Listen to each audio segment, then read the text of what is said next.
Le roman Manon Lescaut est-il une tragédie? Il est vrai qu'on peut répondre immédiatement non, ce n'est pas une tragédie puisqu'il ne s'agit absolument pas d'une pièce de théâtre mais bien d'un roman. Certes, mais est-ce suffisant? Le roman Manon Lescaut partage un certain nombre de traits communs avec la tragédie classique, celle du XVIIe siècle, notamment celle d'un Racine. Ainsi, Manon Lescaut nous montre le parcours de deux jeunes gens complètement enfermés dans leur passion. Des dans sa passion dévorante pour Manon, qui le mènera à sa perte, comme il le dit lui-même dans ce récit rétrospectif. Manon par la passion du luxe et de l'amusement.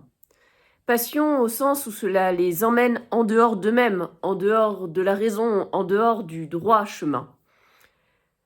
De plus, comme les héros tragiques, tout le roman semble être marqué par une forme de fatalité. Ainsi, à chaque fois que la relation entre Manon et Desgrieux semble se rétablir, tout va à nouveau mal tourner. Peut-être est-ce lié au fait que Manon rechute systématiquement. Il y a une forme de puissance contre laquelle ni l'un ni l'autre ne peuvent rien faire. Enfin, exactement comme dans les tragédies, l'héroïne principale, Manon, meurt. J'espère que je ne vous spoile pas. Or, les tragédies se terminent toujours par une ou plusieurs morts. Et puis, ne peut-on pas dire que Desgrieux est lui-même un peu mort intérieurement, en tout cas mort à sa passion. Il est vrai que, contrairement à des tragédies plus classiques, on ne peut pas dire que le nœud soit pleinement lié ici ou là, noué ici ou là, et tout semble toujours insoluble.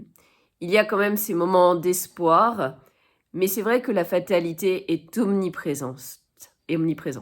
Ainsi, Desgrieux et Manon sont bien deux personnages qui pourraient appartenir à une tragédie. Enfin, dernier point peut-être limitant, c'est que normalement la tragédie est réservée aux personnages de haut rang. Ils ne sont pas ni l'un ni l'autre.